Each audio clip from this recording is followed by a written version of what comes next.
बिस्मिल्लाहिर्रहमानिर्रहीम। अस्सलामुअलैकुम। आज हम बात करेंगे वायरल फ़ीवर की। ये एक वायरल डिज़ीज़ है। ये एक आदमी से दूसरे को लगती है। जब हम बोलते हैं तो हमारे मुंह से छींटे निकलते हैं और सामने खड़े लोगों में मुंतकिल होते हैं। जिन लोगों की इम्यूनिटी कम होती है या जो लोग कमज़ोर होते हैं तो ये वायरस उन लोगों की आंतों में बैठ जाते हैं या मैदा में रहना शुरू कर देते हैं। यूँ मरीज़ को बुखार होने लगता है जो 101 और 102 तक भी पहुंच सकता है, जिससे वॉमिटिंग भी हो सकती है और मरीज़ की तकलीफ़ में इजाफ़ा भी हो सकता है। इसके सिम्टम्स क्या हैं? बदन में दर्द होती है और नाक बहना शुरू कर देती है और उसके बाद नज़ला ज़ुकाम, गोया आँखें सुर्ख हो जाती हैं, साथ में खांसी भी लग जाती है। अब हम होम्योपैथी में इसकी ट्रीटमेंट देखते हैं।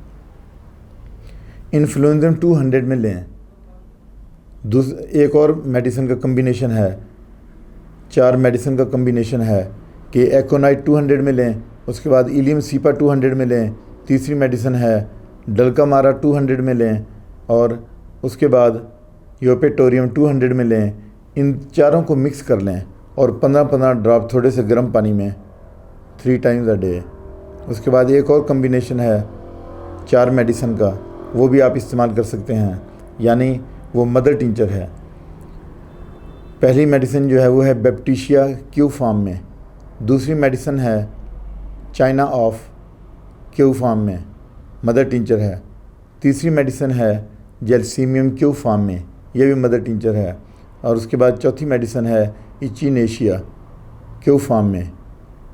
ये चारों मेडिसिन आप मिक्स करके 15-15 कतरे थोड़े से गर्म पानी में 3 टाइम्स अ डे, और उसके बाद आप ज़्यादा अगर तबीयत ख़राब होती है तो फिर आप डॉक्टर से रुजू कर सकते हैं। कोई भी मेडिसिन डॉक्टर की मर्ज़ी के बगैर, उसकी कंसल्टेशन के बगैर आपने इस्तेमाल नहीं करनी है। फ़ौरन किसी अच्छे डॉक्टर को चेक करवाना है।